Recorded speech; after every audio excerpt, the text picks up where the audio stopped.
இது Thursday மார்னிங்கோட mini vlog தான். நான் இப்போலாம் காஃபி டீ எல்லாம் அவாய்ட் பண்ணிவிட்டு இந்த மாதிரி நெல்லிக்காய் ஜூஸ் வந்து ஃப்ரீஸ் பண்ணி வச்சுருக்கேன். அதில் புதினா கொத்தமல்லி எல்லாம் போட்டு. ஸோ அதை தான் வந்து மார்னிங் ட்ரிங்காக எடுத்துக்கிறேன். காஃபி டீயை கொஞ்சம் கொஞ்சமாக அவாய்ட் பண்ணிட்டு வரேன். ஹஸ்பண்ட் எந்திரிச்சிட்டாங்க. ஸோ அவங்களுக்கு காஃபி போட்டு கொடுத்துட்டு அரிசி ஊற வச்சுட்டேன். இன்றைக்கி வந்து ஒரு வெரைட்டி ரைஸ் தான் அச்சுக்கு பண்ணி கொடுக்க போகிறேன். இந்த கார்ன் வந்து உரிக்கிறது ரொம்ப கஷ்டம்.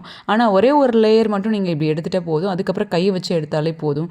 கடகடன்னு வந்துடும். இதுக்காக எதுவும் வாங்கி அதை அதில் போட்டுலாம் கிரைண்ட் பண்ணுற மாதிரி என்ன கொஞ்சம் திங்ஸ் எல்லாம் வந்திருக்கு. அதெல்லாம் வாங்கி யூஸ் பண்ண தேவையில்லை. இந்த மாதிரி ஈஸியாக எடுத்துடலாம். ஸோ இன்றைக்கி கேப்சிகமும் அது கூடயே வந்துட்டு கார்னும் போட்டு சூப்பராக சிம்பிளாக பண்ணுற மாதிரி ஒரு புலாவ் தான் இன்றைக்கி அச்சுக்கு பண்ணி கொடுத்தேன்.